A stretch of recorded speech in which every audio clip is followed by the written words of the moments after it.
तरीन को तो कभी मेरी कदर थी ही नहीं। मैं ही पागल थी जो आंखें बंद करके उस पर यकीन कर बैठी। तो उसने जो मुझे असीयत दी है ना, उसके लिए मैं उसे कभी माफ नहीं करूंगी। सिर्फ तुम ही नहीं, मैं भी उसे कभी माफ नहीं करूंगी। पर Batool, you have your parents with you. मेरे साथ तो कोई भी नहीं है। बेटा, तुम खुद को अकेला मत समझो। रफीक साहब ने सोच समझ कर तुम्हें यहाँ भेजा है।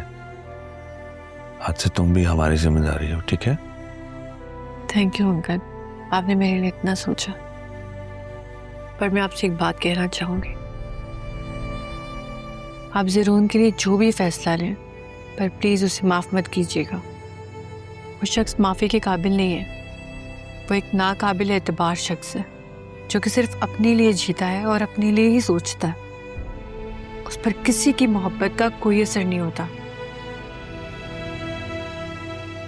बतूल, मैं जानती हूँ कि ये सब कुछ तुम्हारे लिए बहुत मुश्किल है और मेरे लिए भी ये सब कुछ बहुत मुश्किल था। सिर्फ मैं ही जानती हूँ कि मैं किन अज़ियतों के बाद ये फैसला कर पाई हूँ।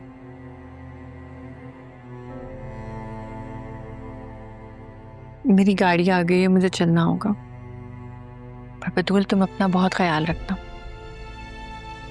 अपने आप को कभी अकेला मत समझना। हम सब तुम्हारे साथ। अंकल, मुझे इजाजत दें। ओके बेटा। फिर मैं चलती हूँ।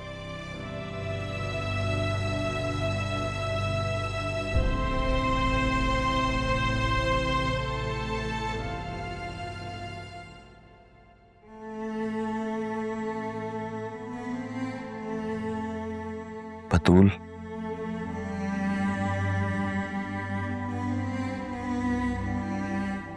बेटा तुम जो भी फैसला लोगी मैं तुम्हारे साथ हूँ। नहीं पापा,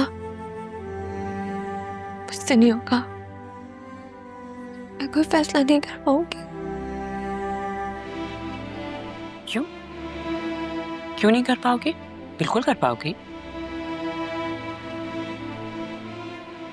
बस तुम्हें इतना समझने की जरूरत है, जो तुम्हारे साथ नहीं वो तुम्हारा नहीं। बहुत देर कर दी है ये बात समझाने में तुमने। मेरी बेटी के साथ अच्छा नहीं किया तुमने।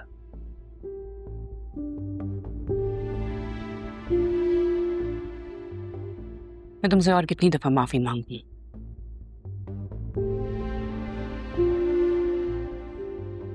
तुम समझाओ ना अपने बाप को। अदील, मैंने जो कुछ भी किया है अपनी बेटी की खुशी के लिए किया है।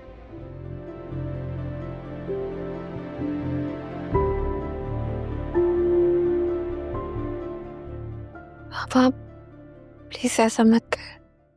आपसे मैंने पहले भी कहा था कि मामा ने जो कुछ भी किया है वो मेरी वजह से किया। इसकी वजह से भी हुआ है, नाइंसाफी तो हुई है ना।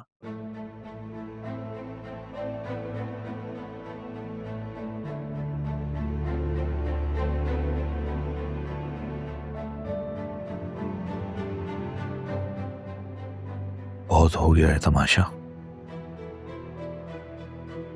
अब नहीं होगी कोई नाइंसाफी।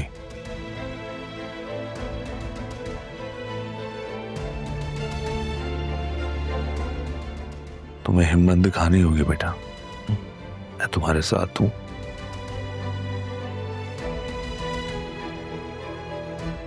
ज़रियून को कोई हक नहीं पहुंचता किसी की जिंदगी के साथ खेलने का।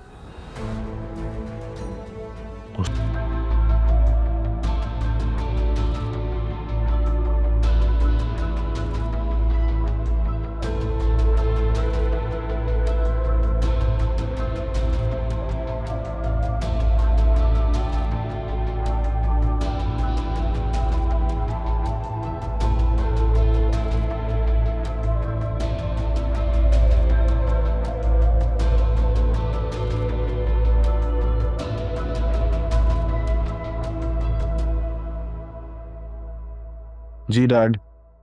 नहीं, मैं ऑफिस में ही हूँ।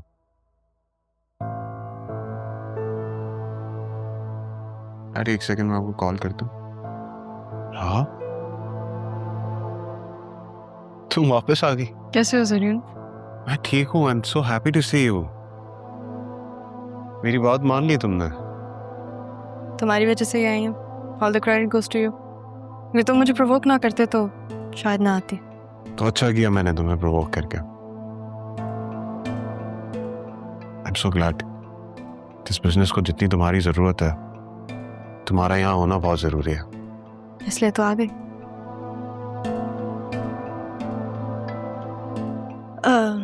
जरीन, तुम कंपनी के शेयर्स क्यों बेच रहे हो?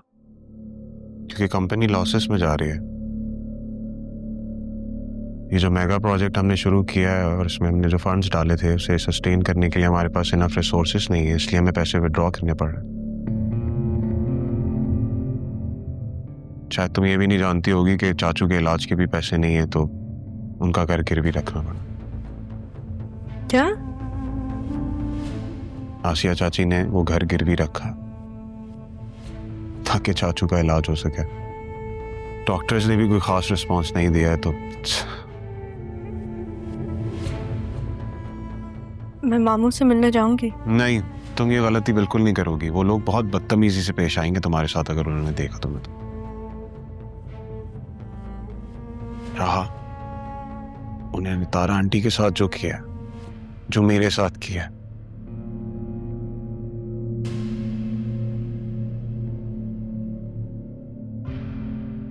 बतूल मुझे छोड़ के चली गई अरमान के पास।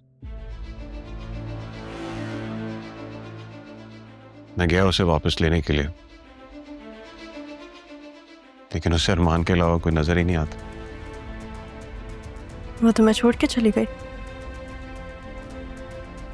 मेरे निकाह में है लेकिन मेरे घर पे नहीं है।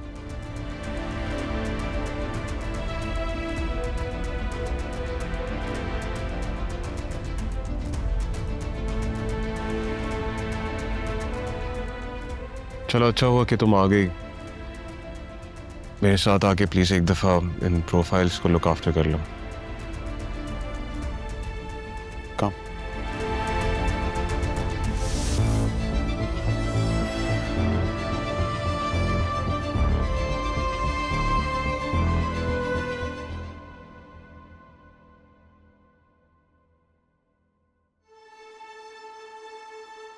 बतूल, तुम यहाँ अकेली क्यों बैठी?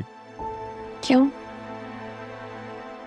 अब बैठने पे भी आपकी परमिशन की जरूरत है। नहीं, मेरा वो मतलब नहीं था। ये पूरा घर आप ही का है, जहाँ दिल चाहे बैठे।